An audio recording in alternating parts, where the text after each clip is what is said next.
अध्याय 725 रास्ता पूछना। रोहित के विचार बहुत उलझे हुए थे। उसे अब पक्का यकीन हो गया था कि महेश बाबू की बातें सही थीं और वास्तव में उसके पिता के साथ कुछ समस्या थी।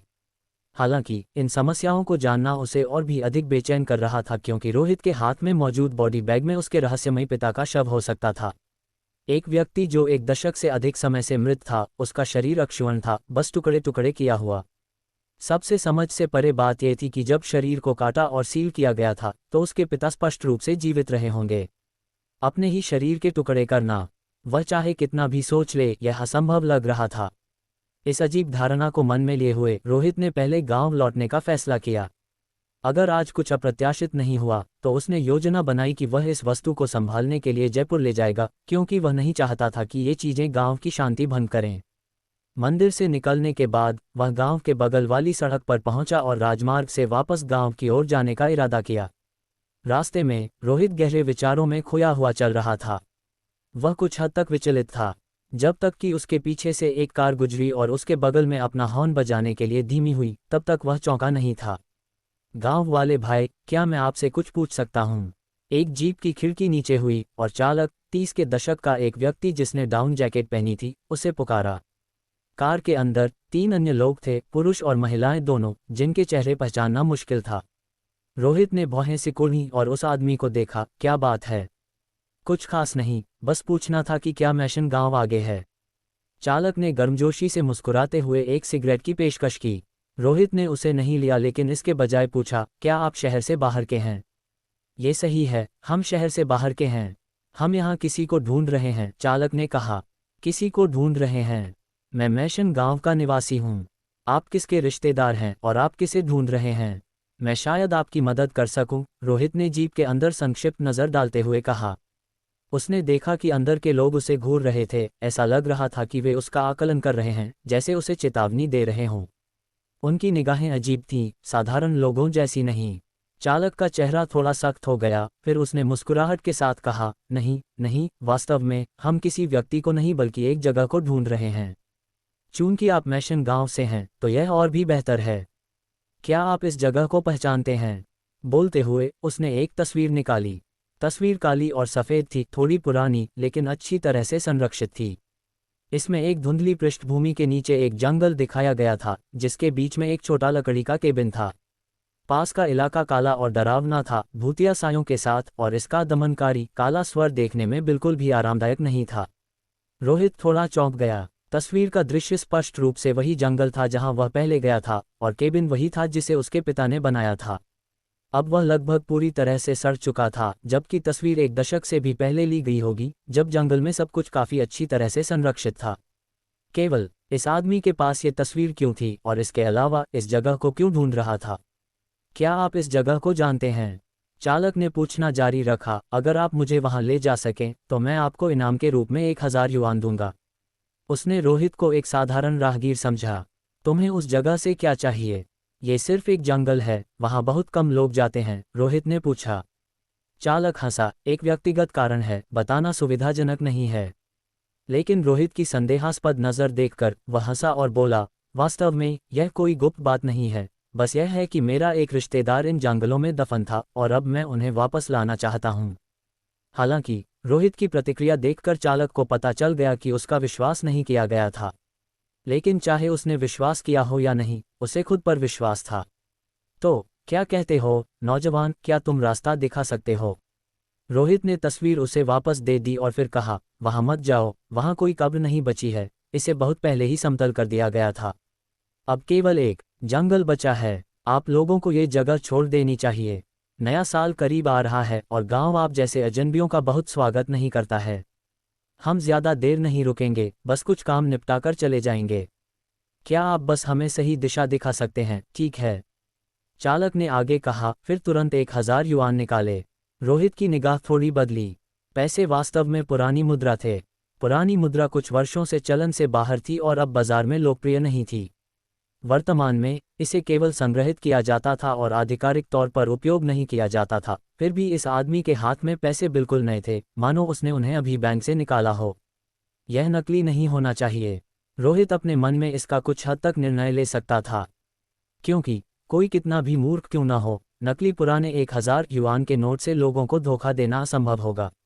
ऐसा करना किसी की बुद्धि का बहुत अपमान होगा। ठीक है, मैं आपको रास्ता दिखा सकता हूँ। रोहित ने सीधे 1000 युआन ले लिए और फिर चालक को बताया कि सैंडी फॉरेस्ट तक कैसे पहुंचना है जहां से वे पहले गुजरे थे। आप कार से वहां नहीं पहुंच सकते, आपको पैदल चलना होगा। ये खेतों के बीच एक लकड़ी का क्षेत्र है। आप इसे उस तरफ से देख सकते हैं, इसे ढूंढना मुश्किल नहीं है। धन्यवाद, नौजवान। आदमी अचानक मुस्कुराया और फिर गाड़ी चला दी।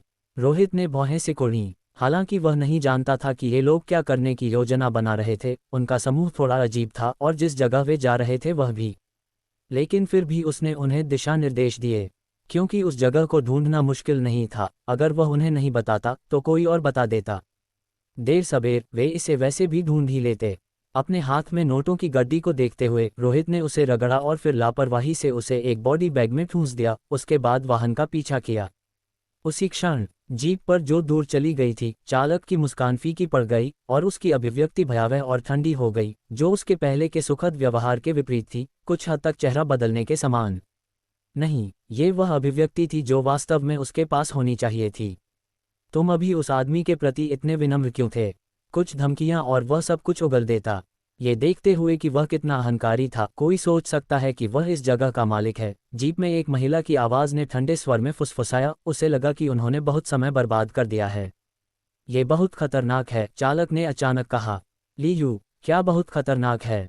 यात्री सीट पर बैठे एक अन्य व्यक्ति ने पूछा। चालक, जिसका नाम ली यू था, ने धीरे धीरे समझाया। वह व्यक्ति अभी बहुत खतरनाक था। नहीं, मुझे कहना चाहिए कि भयानक। वह बस एक जीवित व्यक्ति जैसा नहीं लगता। सच कहूं तो मैंने शुरू में ज़्यादा ध्यान नहीं दिया, लेकिन जब मैंने उससे बात की तो मुझे एहसास हुआ कि कुछ गड़बड़ है। मैं जाना चाहता था, लेकिन डर था कि मैंने पहले ही उसका ध्यान आकर्षित कर लिया है, इसलिए मेरे पास संघर्ष करने के अलावा कोई विकल्प नहीं था। क्या तुमने उसके हाथ में कुछ देखा?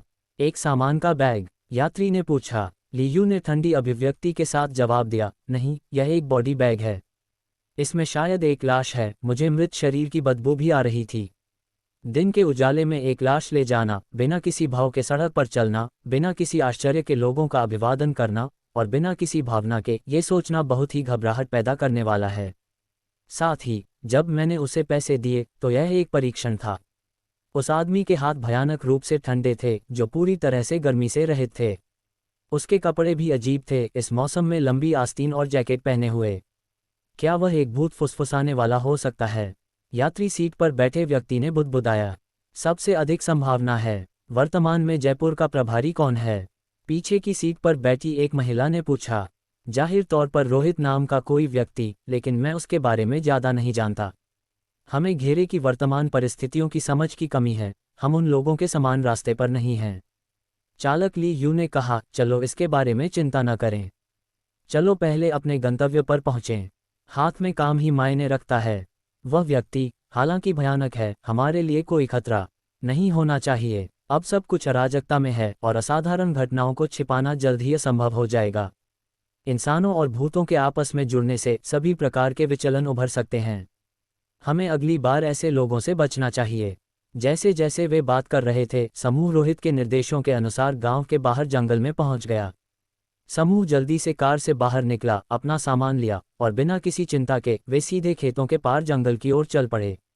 उन्हें यह नहीं पता था कि रोहित पीछे से उनकी हर हरकत पर नजर रख रहा था। हालांकि रोहित उनसे इतना दूर था कि उन्हें इस निगरानी का पता नहीं था। वह भूत फुसफुसाने वाला नहीं है, भूतों का कोई निशान नहीं है, लेकिन कुछ अशांत उपस्थिति है। रोहित ने अपनी घोस्ट आई को छुआ और भौहें सिकुड़ी। वे उस छोटे केबिन की ओर जा रहे हैं। क्या यह उस शरीर के लिए है या कोई और उद्देश्य है? लेकिन जंगल के रहस्य अब तक खत्म हो जाने चाहिए थे, है ना? उसने पहले इसकी जांच की थी घोस्ट डोमेन के साथ, इसलिए उसकी जांच पूरी तरह से थी। अध्याय 726। एक ही उद्देश्य। जीप में सवार उस समूह को लेकर रोहित थोड़ा जिज्ञासु था, क्योंकि उनकी हरकतें अजीब थीं और ऐसा लग रहा था कि वे उस जंगल के बारे में कुछ जानते हैं। यदि वे किसी विशेष उद्देश्य से वहां नहीं गए थे, तो इतनी कड़ाके की ठंड में कौन उस पुराने जंगल में जाएगा, और वह भी एक समूह में। इसके अलावा समय का चुनाव भी बहुत सटीक था। उसने उस जगह का दौरा किया ही था कि अन्य लोग उसे ढूंढते हुए आ गए। 4 लोगों का वह दल जल्दी से जंगल में घुस गया। उनका नेतृत्व लियू कर रहा था, जिसने गंभीर चेहरे के साथ डाउन जैकेट पहनी हुई थी। उसने एक भारी बैकपैक ले रखा था, जिसके अंदर क्या था यह अज्ञात था। उसके पीछे 2 पुरुष और एक महिला थी, सभी इसी तरह के बैगों से लदे हुए थे। वे किसी पर्वतारोही या कैंपर की तरह लग रहे थे। हालांकि वे सभी अस्वस्थ दिख रहे थे, उनके चेहरे थके हुए और उदास थे। लेकिन उनकी आंखें अजीब थीं। वे सामान्य लोगों से बिल्कुल अलग, एक अजीब नजरिया लिए अपने आसपास का जायजा ले रहे थे। ऐसे जंगलों में अगर तुम यहाँ मर जाओ तो किसी को पता भी नहीं चलेगा, एक आदमी ने मजाक किया जैसे ही उसने अंदर कदम रखा और घने उदास जंगल को देखा। शायद 20 साल हो गए होंगे जब से यहाँ कोई आया है। यहाँ मानवीय गतिविधियों का कोई निशान नहीं है। लियू की आवाज़ कुछ गहरी थी और उसके पैरों के नीचे सूखी पत्तियों की मोटी परत उसे बेचैन कर रही थी। आसपास हर जगह कब्रें हैं, कौन जानता है कि क्या समस्या हो सकती है। ये जगह खतरनाक लग रही है, उस महिला ने कहा, उसकी नज़रें पुरानी अलग थलग पड़ी कब्रों पर मंडरा रही थीं। खुद को मत डराओ, ये अकेली कब्रें स्थानीय ग्रामीणों की हैं जिन्हें यहाँ दफनाया गया था। कई वर्षों से कुछ भी गलत नहीं हुआ है, अब कोई दुर्घटना नहीं हो सकती, लियू ने आश्वस्त किया। समूह जंगल में और गहराई तक जाते हुए बातें करता रहा। चूंकि जंगल बहुत बड़ा नहीं था, इसलिए उन्हें फोटो में दिखाया गया केबिन जल्दी ही मिल गया, जिसकी छत सड़ चुकी थी और किसी भी क्षण गिरने के लिए तैयार थी। ये वही है, लियू ने तुलना करने के लिए एक तस्वीर ऊपर उठाई। स्थान बिल्कुल वैसा ही था, हालांकि समय की मार के कारण दृश्य बदल गया था। हालांकि मुख्य स्थल चिन्ह अपरिवर्तित थे, जो स्पष्ट रूप से पहचाने जा सकते थे। ये वही जगह है, चलो काम शुरू करते हैं, उसने दूसरों को संबोधित करने से पहले एक जगह की ओर इशारा करते हुए कहा। तुरंत उसके 3 साथियों ने अपने बैकपैक नीचे रखे, फावड़े निकाले और खुदाई शुरू कर दी। लेकिन जैसे ही उन्होंने मिट्टी को छुआ, उन्हें एहसास हुआ कि कुछ गड़बड़ है। जमीन हड्डियों से भरी पड़ी थी। यहाँ इतनी हड्डियाँ क्यों हैं? उस महिला ने जल्दी से पूछा। ये इंसानी हड्डियाँ नहीं हैं, ये जानवरों की हड्डियाँ हैं। मैंने इन्हें पहले देखा था लेकिन पहचानने के बाद ज़्यादा ध्यान नहीं दिया। केवल अजीब बात यह है कि ये हड्डियाँ ऐसी लगती हैं जैसे हाल ही में यहाँ छोड़ी गई हों, मिट्टी में धंसी हुई नहीं। रुको, कोई हाल ही में यहाँ आया है। केबिन के अंदर पैरों के निशान हैं। अचानक लियू के चेहरे के हाव भाव बदल गए जब उसने केबिन में पैरों के निशानों का एक स्पष्ट सेट देखा। वह जल्दी से उनकी जांच करने के लिए नीचे झुका। निशान बहुत ताज़ा थे, जैसे कोई अभी अभी वहां कदम रख कर गया हो। ये वही व्यक्ति होगा। लियू ने तुरंत उस आदमी के बारे में सोचा जिसने पहले सड़क पर बॉडी बैग धोया था। यदि वह गलत नहीं था तो वह व्यक्ति पहले यहाँ आ चुका था। असंभव, उसे इस जगह के बारे में कैसे पता चल सकता है? गहरा भ्रम उसे जकड़ गया, जिससे लियू की अभिव्यक्ति तेजी से बेचैन हो गई। स्थिति समझ से परे थी। हमें यह मिल गया, यह एक बक्सा है, उस क्षण उसके पीछे के एक आदमी ने कहा, उसकी आवाज़ में आश्चर्य और अनिश्चितता थी। लियू मुड़ा तो उसने देखा कि जमीन का एक टुकड़ा खोदा गया है, जिससे एक फीका लाल लकड़ी का बक्सा निकला है। बक्सा बिल्कुल भी गहरा नहीं दबा था, बल्कि कुछ उथला ही था और तीनों ने ज्यादा जोर नहीं लगाया था। इसे खोलो और देखो, उसने तुरंत कहा, फिर आगे बढ़ा, सावधान रहना। अगर कुछ भी गलत हुआ तो हम सब यहीं मर जाएंगे। तुम सभी स्थिति जानते हो, मैं विस्तार में नहीं बताऊंगा। ये बक्सा पहले भी खोला गया है, ताला टूटा हुआ है, किसी ने आश्चर्य में टिप्पणी की।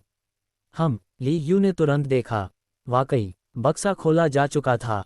उसका चेहरा अचानक बदल गया जब उसने बक्सा खोला, केवल उसे खाली पाया, सिवाय एक सड़ी हुई गंध के जिसने उन्हें सहज ही अपनी नाक ढकने पर मजबूर कर दिया।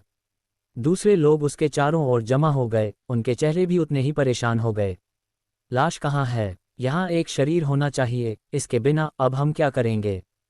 कोई घबरा गया, क्या वाकई वह वही व्यक्ति हो सकता है? लियू ने अपने दांत पीस लिए। तुम मेरे परिवार के जंगल में क्या खोद रहे हो?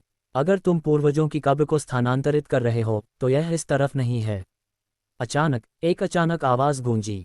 उनकी जानकारी के बिना एक आदमी उनके पीछे दिखाई दिया, जो जंगल से थोड़ी दूरी पर खड़ा था, शांति से और उदासीनता से 4 लोगों के समूह को देख रहा था। कौन? चारों लोग झटके के साथ चौंक गए, मुड़कर एक साथ देखा। लेकिन उन्होंने रोहित को वहां खड़े देखा, जो ऐसा लग रहा था कि काफी देर से उन्हें देख रहा था और उन्होंने अब तक उस पर ध्यान नहीं दिया था। क्या जंगल इतना अशुभ था कि किसी का ध्यान न जाए, या इस आदमी में ही कुछ अजीब था? आह, तुम हो, नौजवान। लियू मुस्कुराया, पहले रास्ता बताने के लिए धन्यवाद, वरना हमें ये जगह इतनी जल्दी नहीं मिलती। क्या तुम उस शरीर को ढूंढ रहे हो? रोहित ने कोई घुमावदार बात नहीं की और सीधे मुद्दे पर आया। समूह के चेहरे फिर से बदल गए। अब और ढूंढने की जरूरत नहीं है, शरीर मेरे पास है। हालांकि मुझे यकीन नहीं है कि तुम्हें ये जगह कैसे मिली, मैं यहाँ तुम्हारे आने के कारण को लेकर बहुत उत्सुक हूँ। रोहित ने अपने सामने बॉडी बैग फेंका, जिससे समूह को संकेत मिला कि वे जिस शव की तलाश कर रहे थे वह अंदर है। अपने कारण बताओ, कुछ भी छिपाना मत, और मैं मान लूंगा कि ऐसा कुछ कभी हुआ ही नहीं। अगर हम तुम्हें नहीं बताए तो तुम क्या कर सकते हो? एक आदमी ने थोड़ा धमकाते हुए कहा। रोहित ने कहा, बेहतर होगा कि तुम मुझे बता दो, ये हम सभी के लिए बेहतर है। अन्यथा मैं बेचैन महसूस करूंगा और मैं तुच्छ भी हो सकता हूँ। एक बार जब मैं बेचैन हो जाता हूँ तो कोई नहीं जानता कि मैं क्या कर सकता हूँ। हे, तुम्हारी ऐसी हिम्मत! उस आदमी ने अचानक एक हैंडगन निकाली, सीधे रोहित की ओर निशाना साधा। हमें वह शरीर चाहिए, इसे सौंप दो और यह हम दोनों के लिए बेहतर होगा। मुझे परवाह नहीं है कि तुम क्या हो, लेकिन हमें मजबूर करने के बुरे परिणाम होंगे। तुम चार हो, कोई न कोई लीडर जरूर होगा, है ना? क्या किसी का अंतिम निर्णय नहीं होता? रोहित हैंडगन से बेखबर लग रहा था और उसने पूछा। लियू आगे बढ़ा। उसने अपने साथी का हाथ नीचे धकेला क्योंकि उसने देख लिया था कि इस तरह की धमकी उनके सामने खड़े व्यक्ति के खिलाफ अप्रभावी थी। अब इन थकाऊ, डराने वाली तरकीबों की कोई ज़रूरत नहीं थी। मेरा नाम लियू है, और क्या मैं आपका नाम पूछ सकता हूँ, नौजवान? लियू मुस्कुराया, फिर भी बहुत विनम्र था। रोहित, क्या? जैसे ही यह नाम बोला गया, उसके सामने खड़े लियू की आंखें अचानक फैल गईं, और उसके बगल के 3 लोगों ने स्वाभाविक रूप से एक कदम पीछे ले लिया। जयपुर का मुखिया? क्या मजाक है? इतने दूरदराज के गांव में वे ऐसे व्यक्ति से मिलेंगे? लियू और उसके साथियों ने एक दूसरे की ओर देखा। कुछ ने इसे संदिग्ध पाया, इसे नकली माना, जबकि अन्य ने सोचा कि उन्हें स्थिति का परीक्षण करना चाहिए। उसे भी विश्वास करना मुश्किल लगा।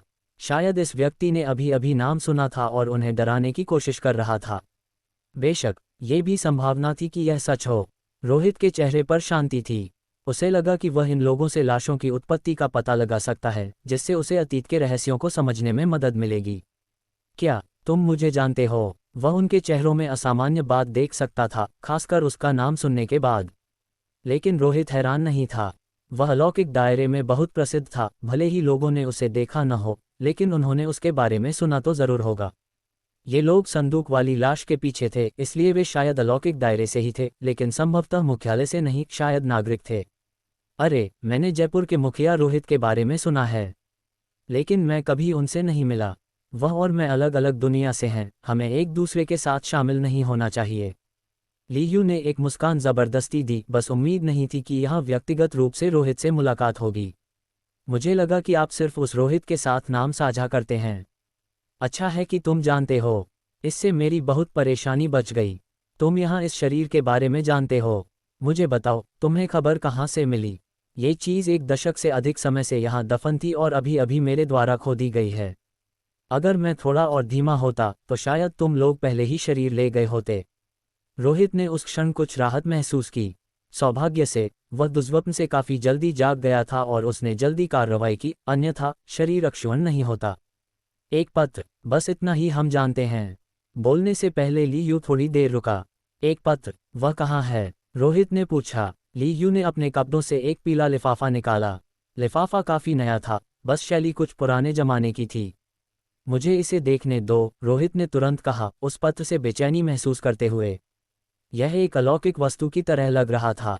तुम इसे नहीं देख सकते, तुम संदेशवाहक नहीं हो।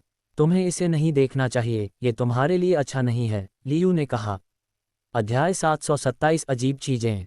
संदेशवाहक। इस व्यक्ति के शब्दों से रोहित ने एक अत्यंत महत्वपूर्ण जानकारी हासिल की। हालांकि केवल संदेशवाहक नाम से ही कोई बता सकता था कि यह एक ऐसा पेशा था जो अब समाप्त हो चुका था। ये 20 या 30 या यहाँ तक कि 30 से 40 साल पहले एक लोकप्रिय काम रहा होगा, लेकिन अब सामाजिक विकास के साथ संदेशवाहक की भूमिका कुरियर में बदल गई और धीरे धीरे गायब हो गई। भले ही मैं वह पत्र पढ़ सकूं या नहीं, मुझे उस चीज़ में दिलचस्पी है, मुझे एक नज़र डालने की ज़रूरत है। अगर कोई गड़बड़ नहीं हुई तो मैं इसे आपको लौटा दूंगा, रोहित ने कहा। लियू ने अपना सिर हिलाया, हालांकि मुझे यकीन नहीं है कि आप रोहित हैं या नहीं। हम इस पत्र को खोने का जोखिम नहीं उठा सकते, अन्यथा हम बहुत बुरी तरह मर जाएंगे। मैंने इसे आपके लिए अस्थायी रूप से बाहर लाकर पहले ही बहुत ईमानदारी दिखाई है। मुझे आशा है कि आप हमारे लिए इसे कठिन नहीं बनाएंगे। आप मेरे घर के पास जंगल में संदिग्ध रूप से खुदाई कर रहे हैं, मैंने आपके लिए चीज़ें कठिन नहीं बनाई हैं, जो मेरी तरफ से पहले से ही काफ़ी उदारता है। सिर्फ इस तथ्य के आधार पर कि अभी अभी आपके बगल वाले व्यक्ति ने मुझ पर बंदूक तानी, मेरे पास आप सभी को यहीं खत्म करने का पूरा कारण है। रोहित का चेहरा अचानक ठंडा हो गया, उसकी आंखें उदासीन और भावनाओं से रहित थीं। उसकी बातों पर लीयू के बगल में मौजूद कुछ लोग तुरंत सतर्क हो गए। वे रोहित को ध्यान से देखने लगे, मानो किसी भी समय जवाबी हमला करने के लिए तैयार हों।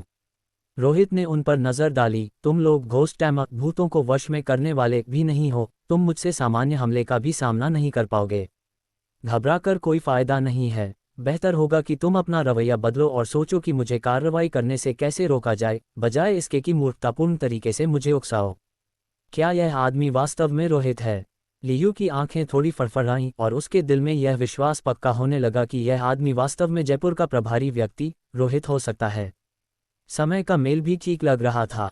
आखिरकार नया साल करीब आ रहा था। रोहित का अपने गृह गांव लौटना संभव था, और इससे भी महत्वपूर्ण बात वह रवैया जो इस आदमी ने अपनी बातचीत और व्यवहार के माध्यम से व्यक्त किया था। वह बस मानव जीवन को कुछ नहीं समझता था, अपने कुछ साथियों के साथ ऐसे व्यवहार करता था जैसे वे साधारण चींटियां हों जिन्हें वह आसानी से कुचल सकता था।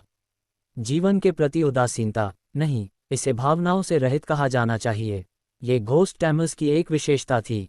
हे, लियू हंसा, उसकी अभिव्यक्ति गंभीर हो गई और उसने माफी मांगते हुए अपना सिर खुजलाया। मुझे वास्तव में खेद है, मुझे नहीं पता था कि जंगल आपके परिवार के हैं। मैं बस इस पत्र को पहुंचाने के लिए पते का पालन कर रहा था, कुछ चुराने की कोशिश नहीं कर रहा था।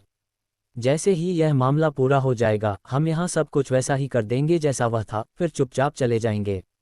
हमें ये भी नहीं पता कि जो बक्सा खोदा गया है उसके अंदर क्या है। मुझे पत्र दो। रोहित ने अपना हाथ आगे बढ़ाया। ये दूसरी बार है जब मैं ये कह रहा हूँ। लियू ने परेशान अभिव्यक्ति दिखाए। रोहित, ये पत्र वास्तव में आपके किसी काम का नहीं है। इसके विपरीत, अगर हम इसे खो देते हैं तो कुछ बहुत दुर्भाग्यपूर्ण होगा। ऐसा नहीं है कि हम आपको इसे देना नहीं चाहते, बल्कि यह कि हम पत्र खोकर मरना नहीं चाहते। पत्र खोने पर कुछ दुर्भाग्यपूर्ण होगा। मुझे इसके बारे में बताओ, रोहित ने पूछा। मैं थोड़ा जिज्ञासु हूँ। एक भूत हम पर हमला करेगा, उसके बगल में एक आदमी ने धीमी आवाज में कहा। ऐसा हमला लगभग निश्चित रूप से घातक होता है। बेशक, कुछ संदेशवाहक हैं जिन्होंने पत्र खोने या पत्र पहुंचाने में विफल होने के बाद एक भयानक भूत के हमले को सफलतापूर्वक टाला है। लेकिन अगला हमला, आतंक कई गुना बढ़ जाता है। ओह, ऐसा लगता है कि आप एक भयानक भूत के श्राप के अधीन हैं और कुछ अजीब चीजों के लिए काम कर रहे हैं। रोहित तुरंत गंभीर हो गया। उसने एक भूत के बारे में सोचा। जयपुर में हंगरी घोस्ट भूखे भूत घटना के पीछे का मास्टरमाइंड अंकुश, जो भूत के लिए काम कर रहा था, ने चीजों को गड़बड़ कर दिया था, उसे लगभग मार ही डाला था और जयपुर में सभी की मौत का कारण बनने वाला था। भूत के लिए काम करना, प्रक्रिया चाहे जो भी हो, परिणाम बेहद भयानक होता है।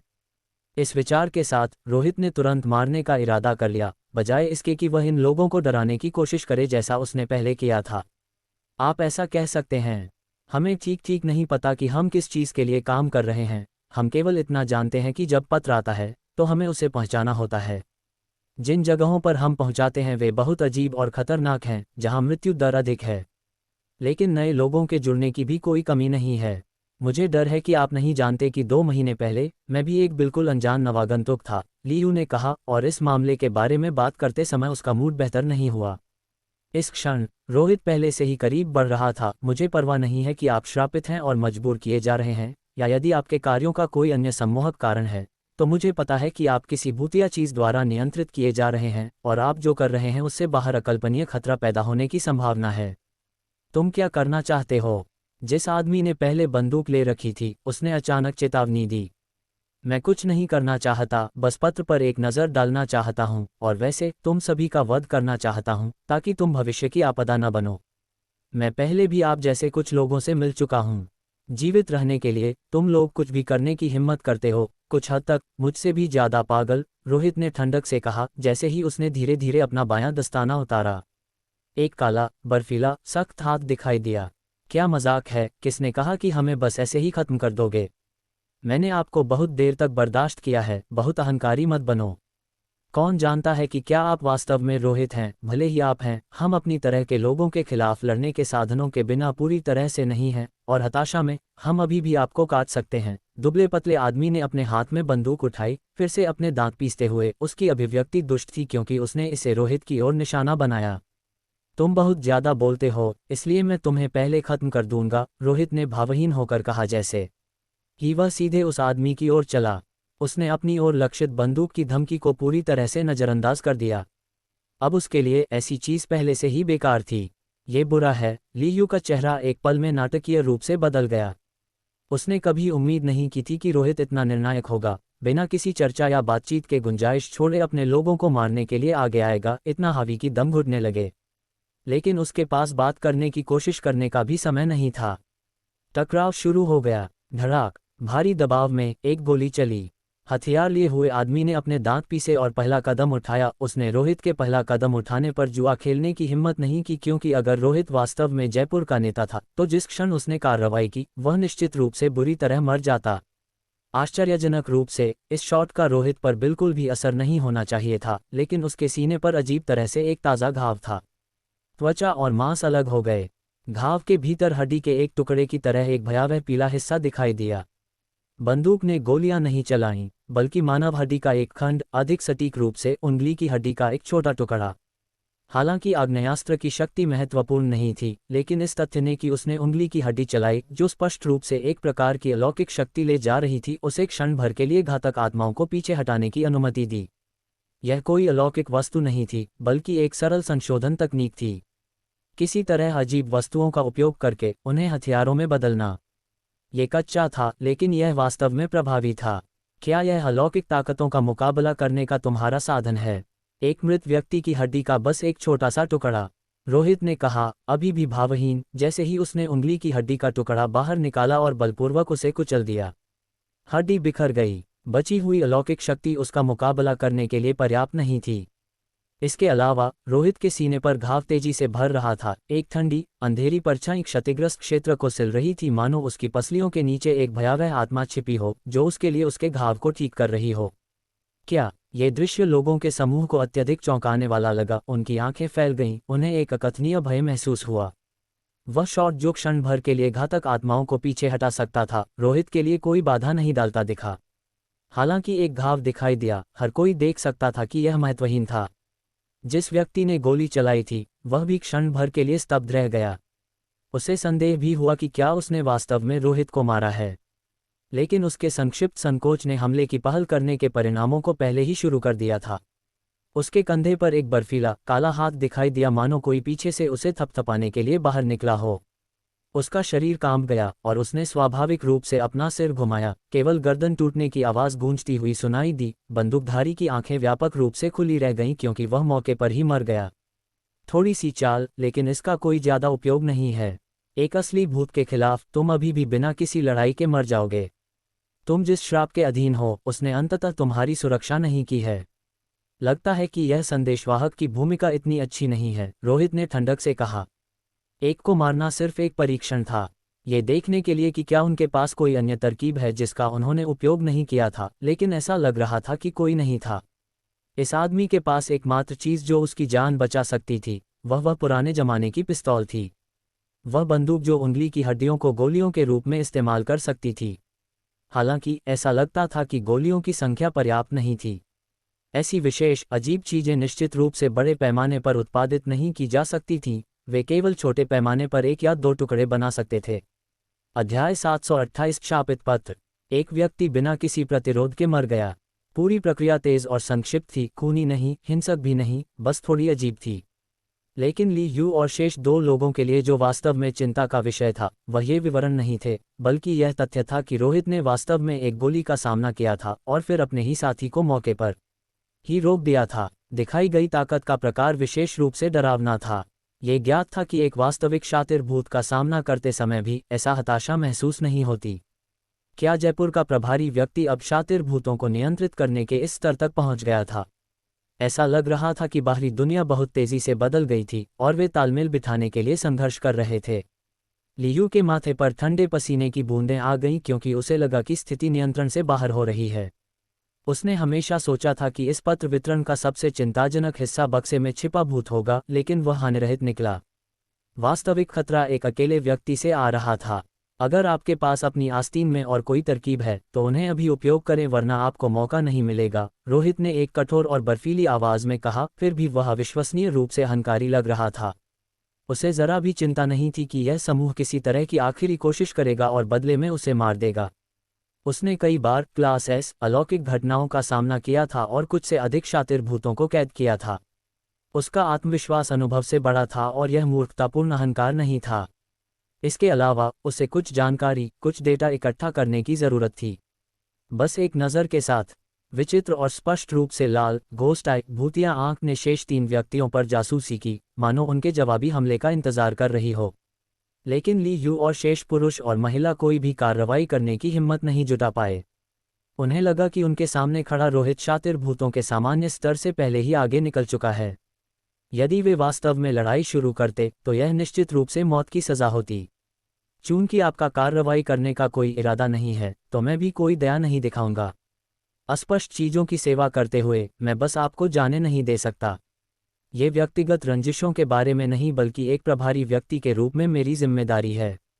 मैं अपने क्षेत्र में, विशेष रूप से अपने गृहनगर के पास, अशांति की अनुमति नहीं दूंगा। रोहित ने ली यू पर अपनी नज़रें टिकाते हुए कहा और अपने कारणों को स्पष्ट किया ताकि वे भ्रमित और अज्ञानी न मरें। इसके अलावा यह उनका नेता था। जैसे ही घोस्ट आए उस पर टिकी, ली यू ने महसूस किया कि उसके शरीर के बाल खड़े हो गए हैं, मानो किसी आत्मा को काटने वाले भूत द्वारा निशाना बनाया गया हो, और स्वाभाविक रूप से वह कई कदम पीछे हट गया, लेकिन फिर उसे एहसास हुआ कि पीछे हटना भी व्यर्थ है। रोहित, थोड़ा शांत हो जाओ। चीजें वैसी नहीं हैं जैसी तुम सोच रहे हो। हमारा पत्र वितरण कुछ संभावित खतरों से निपटने के लिए है, न कि हर जगह अराजकता फैलाने के लिए जैसा तुम सोच रहे हो। मैं उस पर बहुत स्पष्ट हूं, उसने कहा। रोहित चुप रहा, उसका चेहरा अभी भी ठंडा था जैसे वह करीब आया। लियू समझ गया कि उसके सामने वाले आदमी को केवल शब्दों से नहीं मनाया जा सकता, वह शक्तिशाली संकल्प वाला व्यक्ति था। तुम्हें मारने के बाद मैं स्वाभाविक रूप से शांत हो जाऊंगा, रोहित ने कहा। रोहित के पीछे की परछाइयां हिलने और फड़फड़ाने लगी जैसे कि परछाई में ढका कोई व्यक्ति खड़ा होने वाला हो। एक शातिर भूत की क्षमता का उपयोग एक ही तरह से लंबे समय तक नहीं किया जा सकता है। वैकल्पिक तरीके एक बेहतर संतुलन बनाए रख सकते हैं। घोस्ट टैमर्स के लिए कार्रवाई करते समय यह एक नियमितता है। हम खत्म हो गए हैं, दूसरे 2 लोगों ने ये देखकर कहा, तुरंत घबरा गए। उन्हें समझ नहीं आया कि क्या करना है। वे रोहित का सामना करने से भी डरते थे, वह बस बहुत खतरनाक था। सामान्य हथियार निश्चित रूप से बेकार थे, यहाँ तक कि वह शॉट भी जो क्षण भर के लिए भूतों को पीछे हटा सकता था, उसके द्वारा आसानी से प्रतिरोध कर लिया गया था। वे रोहित के खिलाफ पूरी तरह से असहाय थे। रुको, ली यू ने अपने दांत पीसते हुए कहा, फिर जोड़ा, पत्र तुम्हारे लिए है, तुम्हारे देखने के लिए। मैं पहले की घटना के लिए माफ़ी मांगता हूँ। फिर उसने तुरंत अपने कपड़ों से पीले भूरे रंग का लिफाफा निकाला। तुम्हें मारने के बाद मेरे पास देखने के लिए बहुत समय होगा। रोहित का रवैया अपरिवर्तित रहा। नहीं, अगर मैं मर गया तो ये पत्र गायब हो जाएगा। क्या ये फिर से प्रकट होगा? मैं नहीं जानता। मैंने दूसरों की मौत देखी है। जिन लोगों ने निर्धारित समय के भीतर पत्र नहीं पहुंचाया, उन्हें भूतों ने मार डाला और उनके पत्र उनके साथ गायब हो गए, ली यू ने समझाया। जो हमारे जीवन से अधिक तुम्हारे लिए मायने रखता है वह सच है, क्या ये सच नहीं है? आखिरकार ऐसा बहुत कुछ नहीं बचा है जो तुम जैसे किसी व्यक्ति की रुचि को पकड़ सके। इस बिंदु पर रोहित अपने रास्ते में रुक गया। लियू सही था, इन कुछ लोगों को मारना एक एहतियाती उपाय था, लेकिन जो उसे और अधिक चिंतित करता था वह इन लोगों के पीछे का सच था, और यह कि यह पत्र क्यों पहुंचाया जाना था और उस बक्से के अंदर रखा जाना था। उस बक्से के अंदर एक बिना सिर वाली लाश थी। एक लाश पत्र कैसे पढ़ सकती थी? यदि इसे उस मंदिर में भेजा गया होता जहां वे पहले गए थे, तो वह कुछ हद तक समझ सकता था। मुझे पत्र दो, रोहित ने करीब आते हुए कहा, अपनी थोड़ी सख्त ठंडी हथेली को आगे बढ़ाया। जब अस्पष्ट भयानक चीजों से निपटते हैं तो घोस्ट हैंड भूतिया हाथ सबसे सुरक्षित दृष्टिकोण था। यदि उसकी अंतिम मुठभेड़ के दौरान डोर नॉकिंग घोस्ट के साथ घोस्ट हैंड न होता तो वह शायद अब तक कॉप्स पॉडकास्ट लाश के दाग का श्राप का शिकार हो चुका होता, उसका शरीर पहले ही सड़ चुका होता। इस क्षण ली यू ने प्रतिरोध नहीं किया। उसने वह लिफाफा सौंप दिया जो उसके जीवन से जुड़ा था। मैं नहीं जानता कि अंदर क्या है या इसमें क्या है। हमें केवल पहुंचाने का काम सौंपा गया है, न कि देखने का। ऐसे संदेशवाहक रहे हैं जिन्होंने पहले पत्रों को देखा है और अपवाद के बिना वे सभी मर गए। इसलिए लिफाफा खोलना खतरनाक है। यह एकमात्र चेतावनी है जो मैं तुम्हें दे सकता हूं। यदि कुछ गलत हो जाता है तो मुझे तुम्हें फंसाने के लिए दोषी मत ठहराना। रोहित नहीं बोला, उसने बस लिफाफे को देखा। निश्चित रूप से इसे पहले नहीं खोला गया था। क्योंकि लिफाफा अक्षुण्ण था, सील होने के कोई संकेत नहीं थे, ऐसा लग रहा था जैसे इसे एक पूरे के रूप में बनाया गया हो। यदि वह इसे खोलने पर विचार करना चाहता था तो उसे निश्चित रूप से लिफाफे को फाड़ना होगा। उसने इसे छुआ। अंदर कागज की एक पतली शीट थी जिसमें थोड़ा एहसास था, लेकिन अंदर निश्चित रूप से कुछ था, खाली नहीं। तुमने इस तरह का पत्र कितनी बार पहुंचाया है? रोहित ने फिर पूछा। ये तीसरी बार है। मूल रूप से हर महीने एक पत्र पहुंचाया जाता है। हालांकि समय बहुत है, हर वितरण हमेशा अपने साथ अनपेक्षित खतरे लाता है। जिस व्यक्ति को तुमने अभी मारा है वह अपना दूसरा पत्र पहुंचा रहा था, लियू ने कहा। बिना किसी हिचकिचाहट के रोहित ने तुरंत हाथ बढ़ाया और लिफाफे को फाड़ दिया। कागज का लिफाफा अजीब और असामान्य लग रहा था, फिर भी इसने बहुत अधिक असामान्यताएं नहीं दिखाईं और काफी आसानी से खुल गया, किसी भी सामान्य लिफाफे की तरह। कागज की एक शीट, एक थोड़ा पीला कागज रोहित द्वारा लिफाफे से धीरे धीरे बाहर निकाला गया। काले, कुछ हद तक विकृत अक्षरों की एक पंक्ति रोहित के सामने दिखाई दी। इस पत्र को मत खोलो। यह पारंपरिक चीनी थी, वह सरलीकृत चीनी नहीं जिससे रोहित परिचित था। ऐसा लगता था कि इसे काफी समय पहले लिखा गया था, स्याही पुरानी थी और यह बिल्कुल हाल के महीने में प्राप्त पत्र जैसा नहीं था। क्या बकवास है, अगर मैंने ये पत्र नहीं खोला होता तो मैं इन शब्दों को कैसे देख पाता? रोहित ने भौहें सिकुड़ी और पत्र को बाहर निकालना जारी रखा। बहुत जल्दी पाठ की दूसरी पंक्ति दिखाई दी, जो इस पत्र को खोलता है वह एक शातिर भूत द्वारा मार दिया जाएगा। रोहित का चेहरा काला पड़ गया। उसे लगा कि इस पत्र में कुछ भी नहीं कहा गया है, ये केवल उन लोगों के खिलाफ एक धमकी थी जो इसे देखते थे। ऐसा लग रहा था जैसे पत्र का खुद कोई महत्व नहीं था, शायद पत्र पहुंचाने का कार्य ही वह था जो वास्तव में मायने रखता था। हालांकि उसने जल्दबाजी नहीं की, बल्कि पढ़ना जारी रखा। पाठ की तीसरी पंक्ति उसकी आंखों के सामने दिखाई दी, भूत आ रहा है। रोहित ने जितना अधिक पढ़ा उतना ही उसे पत्र पर संदेश हैरान करने वाला लगा, जिसमें किसी भी महत्वपूर्ण सामग्री की कमी थी जिसकी उसने उम्मीद की थी। उसके पढ़ने के दौरान ली यू ने पहले ही महसूस कर लिया था कि कुछ गड़बड़ है। इस जंगल के भीतर रोशनी गहरी होती जा रही थी। ये स्पष्ट रूप से सुबह थी, लेकिन आकाश अचानक मंद होता दिख रहा था, जिससे ये पहले से ही अंधेरा जंगल ऐसा महसूस हो रहा था मानो रात हो गई हो। चाहे वह एक भ्रम था या नहीं, आसपास का वातावरण भी ठंडा और अधिक अशुभ हो गया। ये सर्दियों की ठंड नहीं थी, बल्कि एक अजीब और भयानक ठंड थी जो शरीर में घुस गई, अस्थिर। ली यू, यह अच्छा नहीं है। रोहित द्वारा पत्र पढ़ने से भूत आकर्षित हो गया है, हम बर्बाद हो गए हैं, एकमात्र महिला ने आतंक में चिल्लाया। ये निश्चित रूप से हमें निशाना बना रहा है। पत्र खोलने का मतलब है कि हमारा वितरण विफल हो गया है, इसलिए भूत हम पर हमला करने के लिए प्रकट होगा। यदि हम इसका सामना नहीं कर सके तो हम सभी मर जाएंगे, एक अन्य व्यक्ति ने कहा।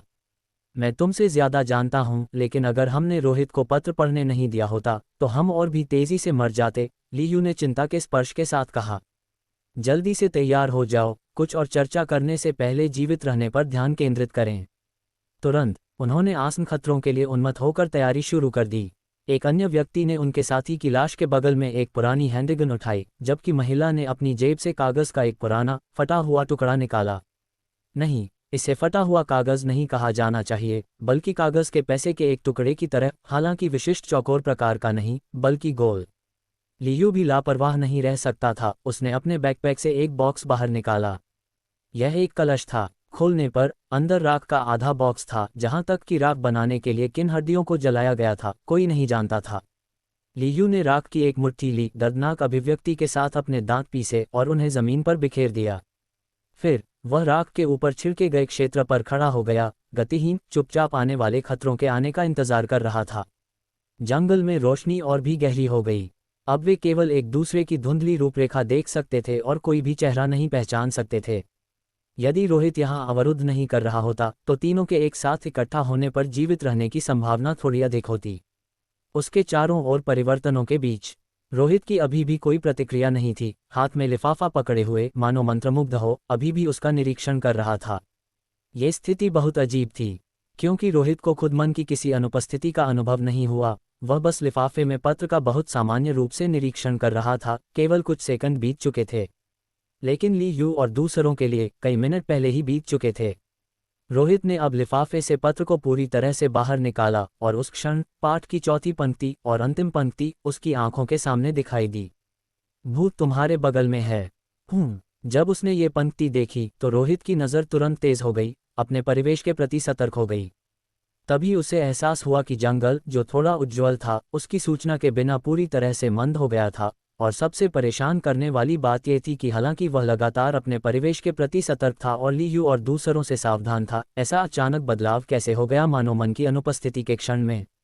वूश वूश, ऐसा लग रहा था जैसे जंगल में हवा चल गई हो, रोहित की गर्दन पर बह रही हो, मानो कोई ठंडा हाथ उसे छू रहा हो, एक स्पष्ट स्पर्श संवेदना के साथ। ये पत्र वास्तव में अजीब है। क्या वास्तव में इसके द्वारा एक भूत को बुलाया गया है? रोहित ने अपनी मुट्ठी कसकर भींच ली, पत्र को कुचल दिया और उसकी घोस्ट आई ने सीधे जंगल के भीतर की सभी विसंगतियों पर जासूसी की। अध्याय 729, जंगल में भटकना। जंगल पर सायों का गहरा पहरा था, फिर भी बाहर सब कुछ सामान्य था, पहले की तरह ही उज्ज्वल और अप्रभावित। ऐसा लग रहा था कि समस्या केवल इसी विशेष जंगल में थी। अंधेरे में डूबे हुए जंगल अब असाधारण रूप से भयावह दिख रहा था। पेड़ों के बीच से बहती ठंडी हवा पत्तियों को सरसराने लगी, जिससे फुसफुसाहट जैसी आवाज पैदा हुई। परछाइयां अनिश्चित रूप से उभर रही थीं, मानो अंधेरे में कोई आकृति छिपी हो, और सूखी पत्तियों पर चलने की मंद आहट सुनाई दे रही थी, जो और करीब आ रही थी। जंगल में सबकी जानकारी के बिना कुछ प्रकट हो गया था। इस एहसास में कोई गलती नहीं हो सकती थी। कुछ समझ से परे भयानक चीज वास्तव में जंगल में आ गई थी। उस पल में कोई भी बिना सोचे समझे इधर उधर नहीं घूम रहा था, सब स्थिर खड़े थे, तो वह शोरवे नहीं हो सकते थे। भूत पास है। इस समय पिस्तौल पकड़े हुए व्यक्ति, जिसका नाम फिरदौस बामजी था, ने एक मृत साथी की जगह ले ली थी। अपनी योग्यता के आधार पर उसे यह पिस्तौल आसानी से नहीं मिलनी चाहिए थी। अब सब तुम पर है फिरदौस, ये बंदूक एक बार और चलनी चाहिए। हमें भूत के पास आते ही उसे मारना होगा ताकि हम उसे अस्थायी रूप से पीछे हटा सकें और सुनिश्चित कर सकें कि हम मारे न जाएं, उसके बगल वाली महिला ने झुककर कहा। उसे सोनिया राठी कहा जाता था। वह लगभग 30 वर्ष की थी और डर और तनाव के बावजूद वह अपेक्षाकृत शांत दिख रही थी। जीवन और मृत्यु दांव पर थी, शांत रहना जरूरी था। मैं जानता हूं, फिरदौस के हाथ घबराहट से कांप रहे थे। लेकिन मुझे भूतों को पीछे हटाने का कोई अनुभव नहीं है, और केवल एक शॉट के साथ गलती की गुंजाइश बहुत कम है। एक शॉट के साथ भूत को सटीकता से मारना पहले ही काफी कठिन था। अब जब केवल एक मौका बचा था, इस घबराहट भरे डर में यह अनिश्चित था कि कब डर के मारे गोली चल जाए। तुम्हें ये संभालना होगा, बहुत डरो मत। जब निर्णायक क्षण आएगा तो मैं इस स्पिरिट मनी, आध्यात्मिक धन का उपयोग करूंगी, सोनिया ने कहा। फिरदौस ने उसे देखा। वह जानता था कि यह महिला कुछ छिपा रही थी, अपनी जान बचाने के लिए कुछ सुरक्षित रख रही थी। लेकिन इस क्षण में, भले ही उसे कुछ और करना हो, अब पीछे हटने का कोई रास्ता नहीं था। भूत बहुत करीब हो सकता था, कोई भी मतभेद सभी की जान ले सकता था। घोस्ट आई की दृष्टि प्रभावित हो गई है, रोहित ने भौहें सिकुड़ी। घोस्ट आई की दृष्टि में सब कुछ लाल रंग का था, लेकिन पेड़ बहुत घने थे। किसी कारणवश वह अब उनके आर पार नहीं देख पा रहा था। पहले की तुलना में स्थिति पूरी तरह बदल गई थी। उसे नहीं पता था कि यह पहले मिले पत्र के कारण था या घोस्ट शैडो, भूतिया परछाई की उपस्थिति के कारण। सौभाग्य से प्रभाव बहुत बड़ा नहीं था। इसका मतलब यह भी था कि जो कुछ भी सामने आ रहा था, उसका खतरा स्तर असंभव नहीं था। वह शायद इसका सामना कर सकता था। रोहित सुनिश्चित नहीं था, क्योंकि कुछ भूत डरावने नहीं लगते थे, लेकिन वास्तव में उनका सामना करना निश्चित मृत्यु थी। उसकी आंखों के कोने में एक हलचल हुई। उसे लगा कि उसने थोड़ी दूरी पर एक पेड़ के पीछे एक आकृति को हिलते हुए देखा। वह आकृति स्थिर खड़ी थी, मानो कई पेड़ों के बीच छिपी हो, जो इस कोण से देखने पर दृष्टि में एक अंधा स्थान बना रहे थे। एक भूत। रोहित का दिल धक से रह गया, डर से नहीं, बल्कि इसलिए कि वह बेहतर तरीके से देखना चाहता था कि भयानक पत्र इस जंगल में क्या ले आया है। लेकिन जैसे ही उसने दिशा बदली और उस स्थान की ओर दोबारा देखा, वह आकृति गायब हो चुकी थी। पेड़ के पीछे कोई नहीं था, केवल जमीन पर पत्तियों की परछाइयां थीं। इंसानी परछाई का कोई नामोनिशान नहीं था। संयोग या एक भ्रम? रोहित अपनी शुरुआती जगह पर लौट आया, लेकिन जब उसने फिर से पिछली स्थिति को देखा तो पेड़ के बगल वाली आकृति फिर से दिखाई नहीं दी। उसे इस स्थिति से कुछ समझ आया। शायद उसने सही ढंग से अनुमान नहीं लगाया था। उस क्षण भूत वास्तव में वहीं था। घोस्ट आई ने भूत की परछाई की एक झलक देखी थी, लेकिन अब भूत अपनी जगह बदल चुका था। और पिछली स्थिति की तुलना करके रोहित निश्चित हो सकता था, भूत की स्थिति उसके और बाकी लोगों के बहुत करीब थी। ऐसी विशेष परिस्थितियों में प्रकट होने वाले भूत अब मारने के किसी नियम से बंधे नहीं होते। जंगल में मौजूद हर व्यक्ति को संभवतः भूत के हमलों का सामना करना पड़ेगा। ये कुछ लोग जैसा हमने पहले उल्लेख किया था, शायद संदेश पहुंचाने में विफल रहे और अब शातिर आत्मा के प्रकोप के अधीन हैं। जहां तक मेरी बात है, ये सबसे अधिक संभावना है क्योंकि मैंने वह पत्र पढ़ा। शायद उस पत्र में मूल रूप से कुछ लिखा था, लेकिन जब मैंने लिफाफा जबरदस्ती फाड़ा तो वह बदल गया और एक ऐसे श्राप में बदल गया जो शातिर आत्मा को बुलाता है। या शायद पत्र का इरादा शुरू से ही यही था जो मुझे लक्षित कर रहा था। रोहित घबराया नहीं, वह शांति से भूत के प्रकट होने का इंतजार करने लगा। भूत की स्थिति का पता न होने के कारण अंधी कार्रवाई उसे केवल नुकसान ही पहुंचाती। जंगल में हवा फिर से चलने लगी, पेड़ हिलने लगे, लंबी परछाइयां बनने लगीं, शाखाओं और पत्तियों के टकराने की सरसराहट हवा में भर गई और इसके भीतर सड़न की हल्की गंध उभरती हुई प्रतीत हुई। भूत फिर से हिल रहा था। रोहित ने इस विवरण को नोट किया, जब भी भूत चाल चलता था तो पास में विसंगतियां पैदा होती थीं। पहले भूत बिना हिले एक जगह रुक गया था, इसलिए अभी जंगल में चुप्पी छाई थी। लेकिन भले ही भूत चल रहा था, फिर भी ये पता लगाना असंभव था कि वह किस दिशा में बढ़ रहा था या वह किस व्यक्ति के करीब पहुंचने का प्रयास कर रहा था। चुप्पी, दमन, भूत का आना जाना, ऐसे चरम वातावरण इंसान की सहनशक्ति की परीक्षा लेते थे। रोहित भावहीन बना रहा, यहाँ तक कि उसने भूत के प्रकट होने पर उसके साथ सीधी भिड़ंत के लिए खुद को तैयार कर लिया। लेकिन बाकी लोग इतने शांत नहीं थे। ली यू, जो हड्डियों की राख से ढकी जमीन पर खड़ा था, तनाव में था, ठंडे पसीने से भीग रहा था। थोड़े ही समय में वह थक गया था, लेकिन वह रत्ती भर भी हिलने की हिम्मत नहीं कर रहा था, यहाँ तक कि राख से बाहर पैर भी नहीं रख रहा था, क्योंकि जब तक वह राख की सुरक्षा से बाहर नहीं निकलता, भूत उस पर हमला नहीं करेगा। ठंडी हवा बहती रही, पेड़ों की सरसराहट ने भूतिया कदमों की आहट को छिपा लिया। ये कदम भारी थे, पत्तियों की मोटी परतों पर पड़ रहे थे, लगातार करीब आ रहे थे। भूत जिस पहले व्यक्ति के पास पहुंचा वह न तो रोहित था, न ही ली यू, बल्कि फिरदौस बामजी नाम का एक व्यक्ति था। इस रेंगती हुई निकटता से कोई भी अवगत नहीं हो सकता था। रोहित की घोस्ट आई भी केवल विसंगतियों की झलक देख सकती थी, लेकिन पेड़ों के कारण वह तुरंत भूत की स्थिति का पता नहीं लगा सका। फिरदौस, ऐसा लगता है कि हमारे पीछे कदमों की आवाज़ है, उसके बगल में सोनिया ने घबराहट में कहा। मजाक मत करो, मुझे डराओ मत, फिरदौस का दिल छाती से बाहर आने को था। नहीं, मैं मजाक नहीं कर रही हूँ, मुझे लगता है मैंने शाखाएं टूटने की आवाज़ सुनी। ऐसी परिस्थितियों में हम हिले नहीं हैं, ली यू तो और भी कम हिला है, और रोहित उस पत्र को पढ़ने के बाद से शापित हो गया है, उसी जगह के पास टिका है। तो मुझे बताओ, हमारे अलावा और कौन दिखाई देगा शाखाएं तोड़ते हुए? सोनिया डरी हुई थी, लेकिन उसका स्पष्ट दिमाग स्थिति का विश्लेषण कर रहा था। मुझे लगता है कि हमें निशाना बनाया गया है, फिरदौस हकलाते हुए बोला, उसके हाथ पुरानी पिस्तौल को पकड़े हुए कांप रहे थे। केवल एक मौका, उसे भूत को मारना ही होगा, वरना परिणाम भयानक होंगे। जैसे ही उन दोनों ने आपस में बातचीत की, भूत प्रकट हो गया। निकटतम पेड़ के पीछे एक भयानक परछाई उभरी, वह एक व्यक्ति था, फिर भी ऐसा नहीं जिसे जीवित कहा जा सके। उसका केवल आधा शरीर और चेहरा दिखाई दे रहा था, दूसरा आधा हिस्सा पेड़ के पीछे छिपा था। ये व्यक्ति लंबे समय से मृत लग रहा था, उसका शरीर कीचड़ से ढका था, मानो उसे अभी अभी खोदा गया हो। फिरदौस और सोनिया को कुछ भी पता नहीं था, वे इस बात से भी अनजान थे कि भूत ठीक उनके बगल में आ पहुंचा है। वे केवल आधे मीटर की दूरी पर थे, इतने करीब कि हाथ बढ़ाकर छुआ जा सकता था। लेकिन उस पल भूत रुक गया। जंगल में हवा थम गई और सब कुछ फिर से एक बार बेहतर होता प्रतीत हुआ। अध्याय 730 असामान्य गतिविधि। रोहित ने अपने चारों ओर की उस बेचैन कर देने वाली शांति को महसूस किया और तुरंत समझ गया कि भूत फिर से रुक गया है। ये तीसरी बार था। हालांकि जंगल घना था, लेकिन ये बहुत बड़ा नहीं था। इस जंगल के भीतर भूत 3 बार चल चुका था। रोहित ने दूसरी गतिविधि के दौरान ही भूत की परछाई देखी थी, उसके बाद उसका पता खो दिया था। अब उसे कोई अंदाजा नहीं था कि भूत कहाँ चला गया है। एक बात निश्चित थी, भूत बहुत करीब आ गया था, शायद किसी के ठीक बगल में। जब भूत किसी पर हमला करता है, तब मैं आगे बढ़ सकता हूँ। मुझे मिलाकर हम यहाँ 4 लोग हैं और मेरे पहले हमले का शिकार होने की संभावना कम है, इसलिए मैं थोड़ा साहसी हो सकता हूँ, रोहित ने मन ही मन सोचा। 3 घोस्ट आई पहले से ही अंधेरे में जासूसी कर रही थीं। ये आंखें चारों ओर बहुत कुछ देख सकती थीं, लेकिन अभी भी पेड़ों के आर पार देखने में असमर्थ थीं, जो अलौकिक शक्ति से प्रभावित थे और कई ब्लाइंड स्पॉट अंधे स्थान बना रहे थे। रोहित इस क्षण स्थिर खड़ा नहीं रहा। उसने अपने परिवेश की पुष्टि करने और भूत की स्थिति खोजने के लिए इधर उधर घूमना शुरू कर दिया।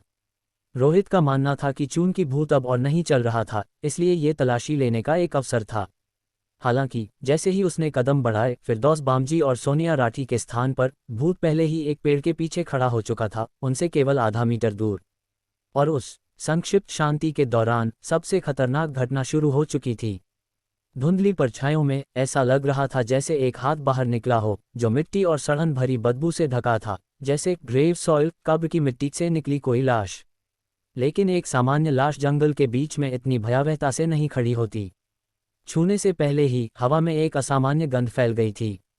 फिरदौस बामजी तनाव से चरम पर था। वह इस धुंधले माहौल में अपना संयम नहीं बनाए रख सका जहां एक भूत घात लगाए बैठा था।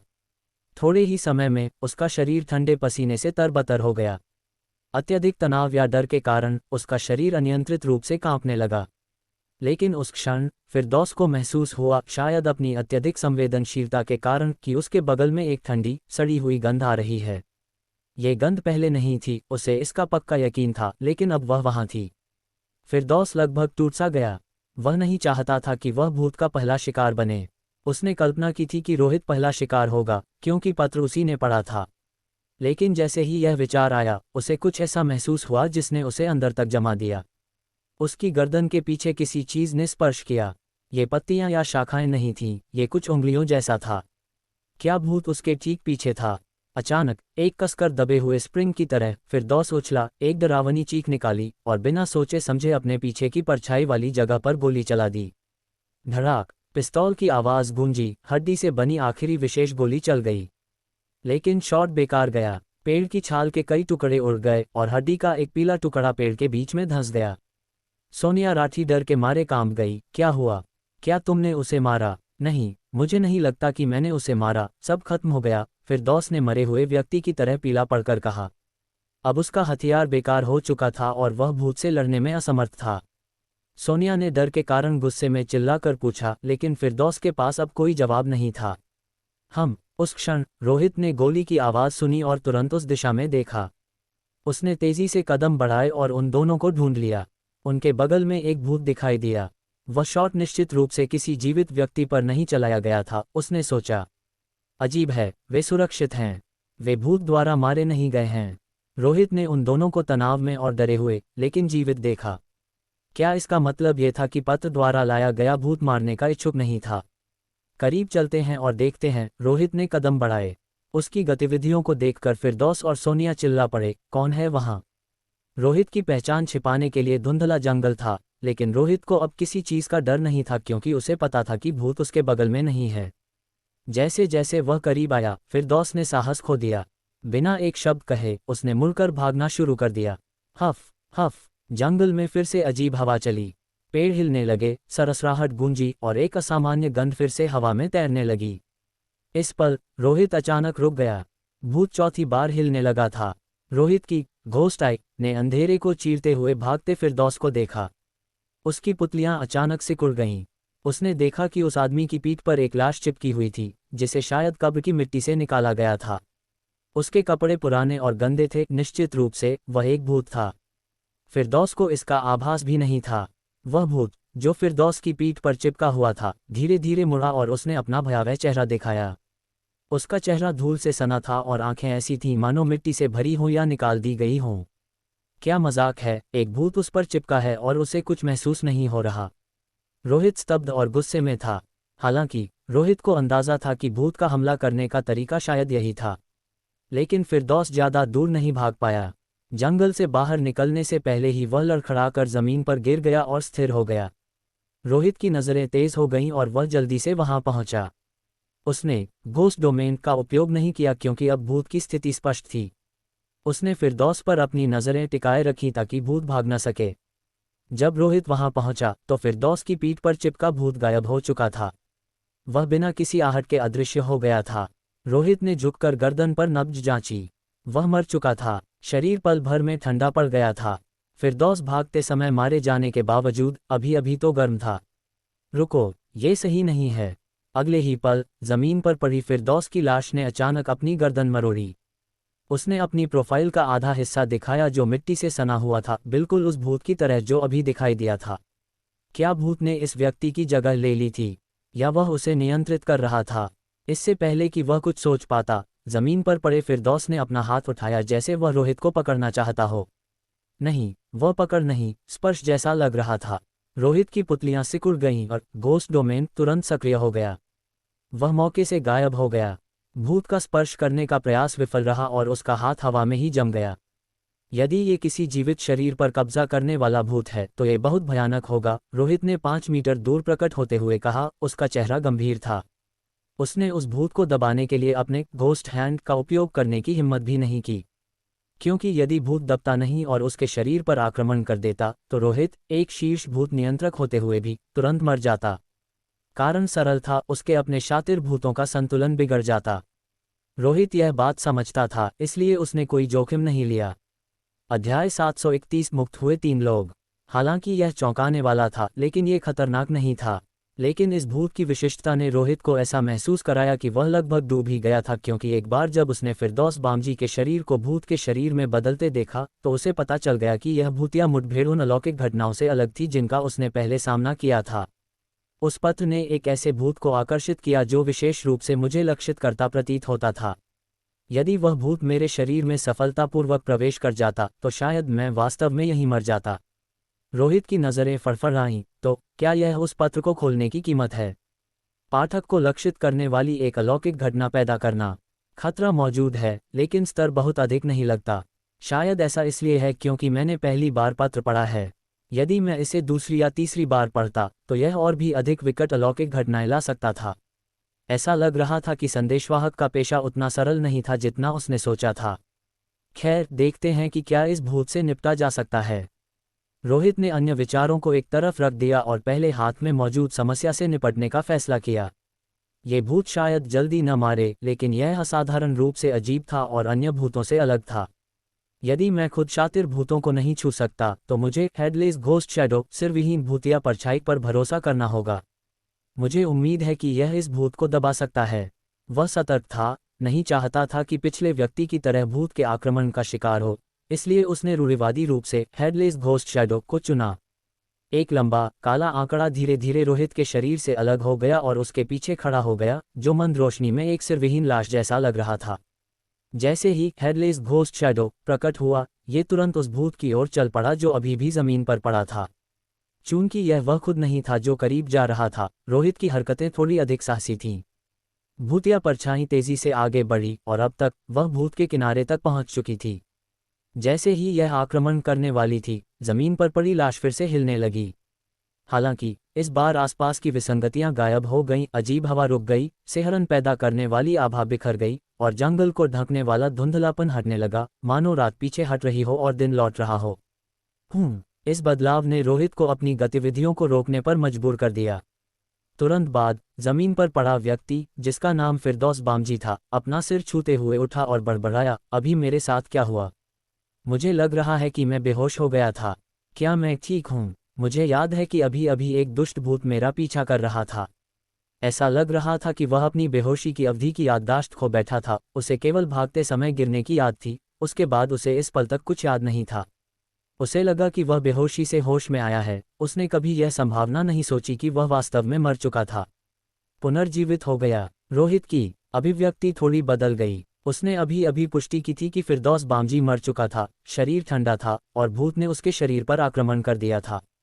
फिर भी एक पल में वह जीवित हो उठा, पूरी तरह से तर्क को धता बताते हुए। क्या ये संभव था कि फिरदौस बामजी अनजाने में एक भूत नियंत्रक बन गया हो? नहीं, यह असंभव है। कोई निश्चित रूप से भूत नियंत्रक बनने से पहले मर नहीं सकता। जो लाश बन चुका हो वह उस भूमिका को कैसे निभा सकता है? हालांकि जंगल में विसंगतियां वास्तव में तेजी से फीकी पड़ रही थीं। आकाश सामान्य हो गया। रोहित ने फैसला किया कि अब और कोई कार्रवाई नहीं करनी चाहिए। क्या वह तुम्हारा भूत है? रोहित की परछाई देखकर फिरदौस की आंखें फैल गईं। रोहित की वह परछाई वास्तव में एक भूत थी। तो क्या ये खत्म हो गया है? घोस्ट डोमेन के गायब होने के साथ उसके पास की महिला सोनिया राठी ने आसपास देखा और खुशी के साथ बोली। रोहित चुप रहा, बहुत गंभीर दिख रहा था। वह इसलिए यू को देख रहा था, ये देखने की कोशिश कर रहा था कि क्या कोई विसंगति थी, क्योंकि असली भूत इस व्यक्ति के शरीर के भीतर रहता था। लेकिन करीब से देखने पर वह आदमी पूरी तरह सामान्य लग रहा था। तो आपने अभी हुई अलौकिक घटना को सुलझा लिया। प्रभावशाली। लीयू ने प्रशंसा करने में कोई कसर नहीं छोड़ी। वास्तव में खतरे का ये स्तर आप जैसे व्यक्ति के लिए बहुत तुच्छ लगता है। पत्र, वह गायब हो गया है। रोहित ने अपना हाथ फैलाया और दिखाया कि कुचला हुआ पत्र राख में बदल गया था। ऐसा लग रहा था कि जैसे जैसे इसमें निहित अलौकिक शक्ति बिखरी, पत्र बेकार हो गया। लीयू ने राहत की सांस ली। यह अच्छी खबर है, इसका मतलब है कि हमारा मिशन यहाँ समाप्त हो गया है। क्या ऐसा है? एक संदेशवाहक के रूप में तुम्हारी पहचान का क्या? रोहित ने पूछा। संदेशवाहक की पहचान बनी रहेगी। लीयू की अभिव्यक्ति फिर से उदास हो गई। यह एक दुष्ट भूत का श्राप है। संदेशवाहक बनने के बाद कोई नहीं बच सकता। कम से कम मैंने किसी ऐसे संदेशवाहक के बारे में नहीं सुना है जो सफल हुआ हो। जीवित रहने का एकमात्र तरीका उस रहस्यमय डाकघर को विरासत में लेना और वहां नियंत्रण हासिल करना है। रोहित ने अपनी भौहें सिकुड़ी। डाकघर? वह जगह कहाँ है? मुझे यकीन नहीं है, मुझे उस जगह के बारे में नहीं पता। मैं केवल इतना जानता हूं कि कभी कभी जब आप दरवाजा खोलते हैं या बस चलते हैं तो आप खुद को डाकघर में प्रवेश करते हुए पाएंगे, लीयू ने कहा। तुम संदेशवाहक कैसे बने? रोहित ने फिर पूछा। लीयू ने सिर हिलाया। मुझे नहीं पता। यह एक दुर्घटना थी कि मैं संदेशवाहक बन गया। एक दिन मैं बस घर पर टीवी देख रहा था जब मैंने किसी को दरवाजे पर दस्तक देते सुना। जब मैंने इसे खोला तो वहां कोई नहीं था, जमीन पर बस एक पत्र था। वह पत्र बिल्कुल वैसा ही था जैसा आपके हाथ में अभी था। जिज्ञासावश मैंने इसे खोला और बस ऐसे ही मैं संदेशवाहक बन गया।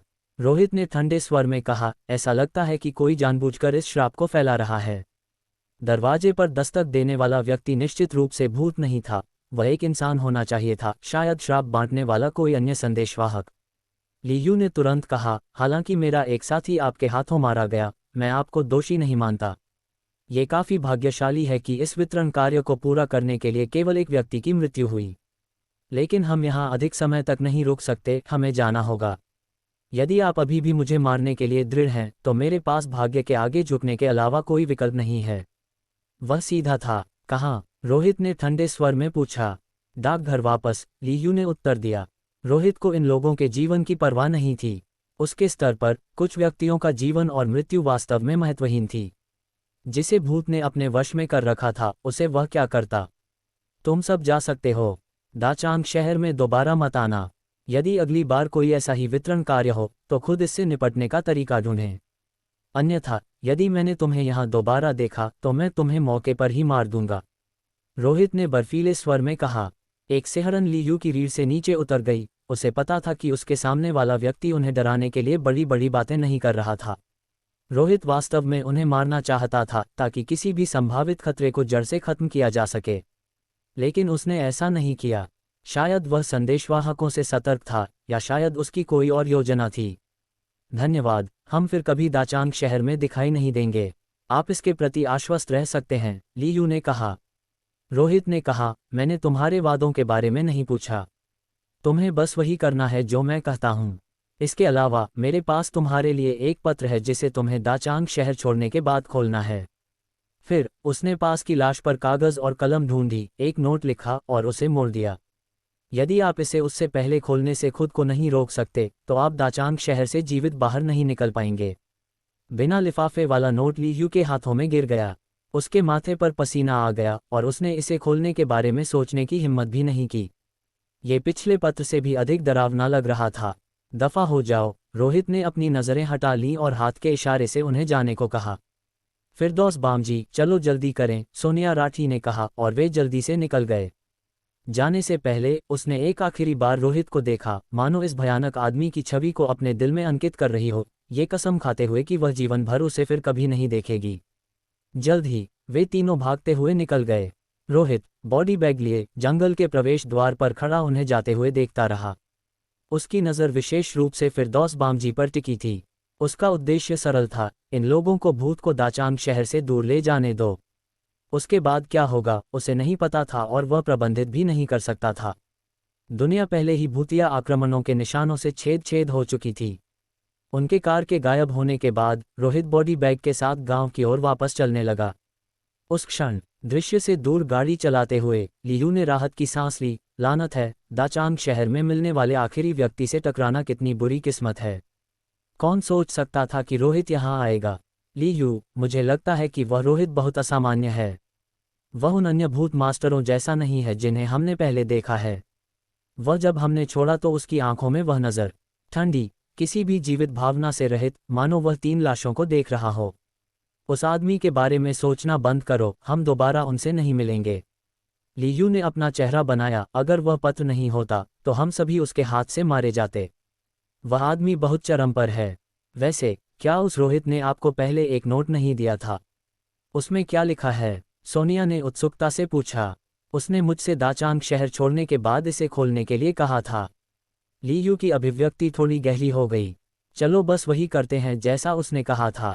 जल्द ही कार में मौजूद कुछ लोग खामोशी में डूब गए। जब तक कार दाचांग शहर से काफी दूर नहीं चली गई, लीयू ने हिचकिचाते हुए नोट को अपनी जेब से निकाला। उसमें एक सरल संदेश था, भूत दूसरे आदमी में है। लीयू पहले तो हैरान रह गया, फिर निहितार्थ को समझ गया और रियरव्यू मिरर में फिरदौस बामजी को देखा। दर्पण में फिरदौस बामजी के चेहरे का आधा हिस्सा अजीब तरह से विदेशी था, जो उसके अपने लक्षणों से मेल नहीं खाता था, मानो वह किसी और व्यक्ति का हो। यह अविश्वसनीय रूप से पीला था और मिट्टी से ढका हुआ था। लीयू के रोंगटे खड़े हो गए और वह पूरी तरह से भयभीत था। इस बीच सोनिया राठी उसके बगल में बैठी थी, अनजान, अभी भी सोच रही थी कि फिरदौस बामजी पहले जैसा ही है, इस बात से पूरी तरह बेखबर कि वह एक बार मर चुका था। अध्याय 732 स्वप्न में मृत्यु। लोगों के इस समूह के आगमन के कारण रोहित को थोड़ी देरी हो गई और जब तक वह गांव लौटा तब तक लगभग 10 बज चुके थे। अपने हाथों में वह एक अजीब लाश के साथ बॉडी बैग ले जा रहा था। बिना किसी लापरवाही के उसने कार में अन्य बॉडी बैग और गोल्ड बॉक्स ढूंढे और शरीर के अंगों को अलग अलग रख दिया। 2 इंसानी सिर, डेड मैन्स हेड्स की एक जोड़ी, बिना सिर का आधा शरीर और 5 पैर। उसे जो चीज़ सबसे ज़्यादा परेशान कर रही थी वह ये थी कि उन सिरों में से एक बिल्कुल उसके मृत पिता जैसा दिखता था, जिससे संकेत मिलता था कि यह शरीर उसके पिता का हो सकता है। मुसीबत एक के बाद एक आती है। जब मैं कुछ नहीं जानता था तब सब ठीक था, लेकिन अब जब मुझे कुछ अंदरूनी जानकारी मिल गई है तो मुझे एहसास हुआ है कि मैं अलौकिक घटनाओं में कितना गहराई से उलझा हुआ हूँ। यहाँ तक कि जब मैं बच्चा था तब हमारे गांव के पास एक ऐसी लाश खरीदी गई थी जिस पर एक दुष्ट आत्मा का कब्जा होने का संदेह था। इतने सालों तक मुझे अंधेरे में रखा गया है, रोहित ने मन ही मन सोचा। सुबह से तुम कहाँ थे? जब मैं उठी तो मैंने तुम्हें नहीं देखा। वापस लौटते ही हॉल में अपने फ़ोन के साथ खेल रही आलिया जल्दी से खड़ी हो गई। उसके होंठ थोड़े फूले हुए थे और वह बेहद आहत दिख रही थी। मेरी माँ कहाँ है? रोहित ने सीधे पूछा। आलिया ने जवाब दिया, गांव में कुछ घटना हुई थी, तुम्हारी आंटी और परिवार के काफ़ी लोग उसे देखने गए हैं। मैं हंगामे में शामिल नहीं होना चाहती थी, इसलिए मैंने सोचा कि मैं यहीं तुम्हारे आने का इंतज़ार करूंगी। क्या तुमने कल रात कोई सपना देखा? रोहित ने फिर पूछा। सपना? आलिया एक पल के लिए चौंक गई, फिर अपना सिर हिलाते हुए कहा, नहीं, मैंने कोई सपना नहीं देखा। मैंने रात का ज़्यादातर समय तुम्हारी देखभाल की और जब मुझे नींद आई तो बहुत देर हो चुकी थी। फिर मैं बिना कोई सपना देखे 9 बजे तक सोई। अच्छा है कि तुमने सपना नहीं देखा, रोहित ने सिर हिलाया। तुम अचानक मुझमें इतनी दिलचस्पी क्यों लेने लगे? क्या तुम कल रात मुझसे प्रभावित हो गए थे? आलिया खिलखिला कर हंसी, फिर रोहित की बांह से चिपक गई। ये गांव पूरी तरह सामान्य नहीं है, रोहित ने शांति से उसकी ओर देखते हुए कहा। आलिया एक पल के लिए हैरान रह गई, फिर सिहरन महसूस करते हुए उसने अपना गला सिकोड़ लिया और रोहित के करीब आकर फुसफुसाते हुए कहा, ये डरावना भूतिया तो नहीं है? निश्चित नहीं, जांच करनी होगी। यदि तुम डरी हुई हो तो अकेले जयपुर वापस चली जाओ। यहाँ मेरे साथ रुकने की ज़रूरत नहीं है, रोहित ने कहा। चूंकि आलिया ने कोई सपना नहीं देखा था, इसलिए वह उस स्वप्न लोक में नहीं गई थी जहां भूतों द्वारा पीछा किया जाता है, इसलिए यह पुष्टि हो गई कि वह सुरक्षित है और जा सकती है। मैं नहीं जा रही, तुम जहां हो वहीं मैं रहूंगी, आलिया ने कहा। आखिरकार मैं तुम्हारी गर्लफ्रेंड हूं। मैं तुम्हें छोड़कर अकेले कैसे भाग सकती हूं? क्या तुम्हें लगता है कि मेरी तरफ रहना थोड़ा ज़्यादा सुरक्षित है?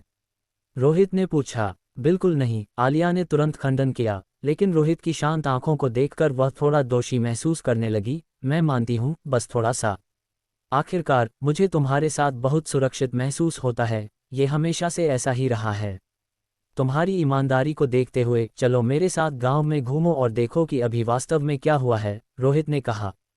रोहित भीड़ भाड़ वाले इलाके में पहुंचा जहां ग्रामीण कुछ चर्चा कर रहे थे। अभी गांव में क्या हुआ? क्या कोई मुझे बता सकता है? अरे रोहित, सालों बाद देखा है, तुम बहुत बड़े हो गए हो। तुम बिल्कुल अपने पिता जैसे दिखते हो, एक बुजुर्ग व्यक्ति ने कहा जिसे रोहित नहीं पहचानता था। उस अधेड़ व्यक्ति ने जारी रखा, आज सुबह कुछ बड़ा हुआ है। मुझे विवरण तो नहीं पता, लेकिन ये तुम्हारे परिवार से संबंधित है। ऐसा लगता है कि तुम्हारे परिवार की उस लड़की करिश्मा ने हत्या कर दी है, बहुत क्रूर तरीके से किसी का सिर काट दिया है। पुलिस को सूचित कर दिया गया है, कोई जल्द ही गिरफ्तारी करने आएगा। करिश्मा, क्या ये वही चचेरी बहन नहीं है जिससे तुम यांगटाउन में मिले थे? आलिया ने हैरानी से पूछा। रोहित ने अपनी भौहें सिकुड़ी। चलो और देखते हैं। रोहित तेजी से आगे बढ़ा और गांव में 3 मंजिला इमारत के सामने पहुंच गया। यह उसकी चचेरी बहन का घर था। इस समय आंगन लोगों से भरा था। रोहित भीड़ को चीरते हुए घर के अंदर दाखिल हुआ। एक 50 वर्षीय व्यक्ति ने उसे रोकने की कोशिश की। हे, तुम अंदर क्या कर रहे हो? तुम अंदर नहीं जा सकते। रोहित ने उदासीनता से उसे देखा। ये जगह तुम्हारा घर नहीं है, क्या मुझे अंदर जाने के लिए तुम्हारी अनुमति चाहिए? वह बिना किसी हिचकिचाहट के अंदर चला गया। ये 3री मंजिल पर है, रोहित ने ऊपर देखते हुए कहा। घर के अंदर से आ रही खून की दुर्गंध से उसने अंदाजा लगा लिया था।